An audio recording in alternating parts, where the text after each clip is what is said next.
This segment is sponsored by General Motors and Barclays. If you are hitting the road this summer for an unforgettable family vacation, listen up. We have some ways that you can actually save money on your trip. And here to help us out, we have Joe Saul-Sehy, who is the host of the Stacking Benjamins podcast. Welcome to Great Day. Great to see you, Joe. Great to see you too. I mean, hopefully we're all getting ready to have a sizzling hot, fun holiday week. We've got the hot part here in DC. I know that for sure. But it does sound like people are going to hit the road for this 4th of July holiday. Why are so many families deciding to road trip it? Man, a recent national study showed that travel costs up 15% over before the pandemic. So, wow. And if we look at, by the way, restaurant prices, I know I'm talking to everybody at home. You go to a restaurant now, it's not like it was before the pandemic. Prices up about 30% at restaurants. So if I get on a plane and I now have new baggage fees, new fees to pick my seat on the plane, right? And then I couple in those restaurant costs, probably a better time to get in the car and maybe do a road trip to either see the East Coast, heck, even see the local parks. I'm sitting here in a beautiful metro park, and you look at state parks don't get all the love that they should. National parks get a lot of love. State parks, metro parks, great places to be. Maybe a great time to explore around home. Yeah, it looks gorgeous there as well, wherever you are. It's beautiful.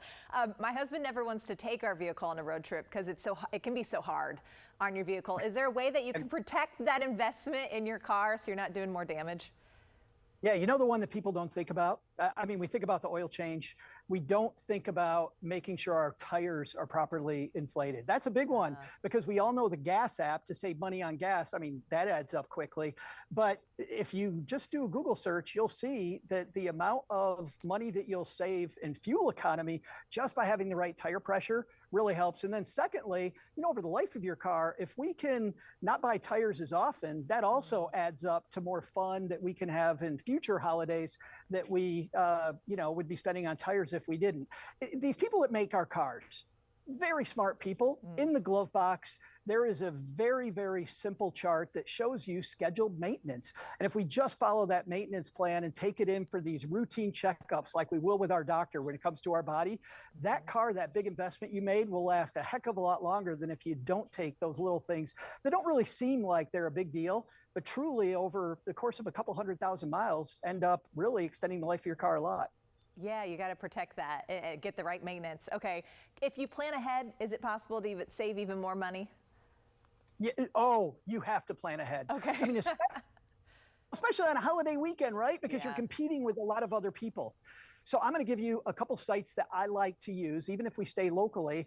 And then I think how we pay for the trip is a hack that a lot of people don't think about. So on the first side, where we go, I love TripAdvisor because it's not about spending more money if I'm going into that restaurant. It's about having a great time. And TripAdvisor, people haven't used it before, is a place where just a community of people that have been to these restaurants talk about the restaurant. And so I've been able to find some really quirky, fun places that my family loves by just using TripAdvisor.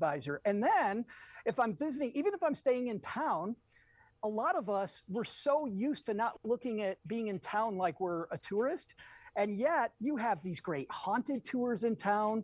We have these cool history tours. I've been training my whole life for food tours, right? You can do all of those types of things at a site called Viator.com, Viator.com. And those cost very little money. I did that with one of our local markets. And I've been to this market a couple 100 times already before we went. And what I found was I found out the history of the market, some of the people that were some of the vendors at the market. Those are great. The second piece that I really want to make sure I get to, though, is how you pay for it. You don't want to have a bunch of regret after your holiday, so you don't want to get into credit card debt. But if you live that cash lifestyle, which is Stacking Benjamins, I 100% think that you should, don't get into credit card debt. But if you have the cash sitting there, that's when you evaluate. Everybody asks me about these point programs. Look at the point program if you're going to pay cash. So run your expenses through the credit card. You'll get the protections that the credit card gives you, and you'll get the points, and then pay it off immediately. I don't even wait for the statement to come. I pay it off immediately, and then I take advantage of these reward points as well. Great advice. I know there's so much more that you could tell us, so thank you, Joe, for being here today. You can get all this information and more just by heading to experience.gm.com.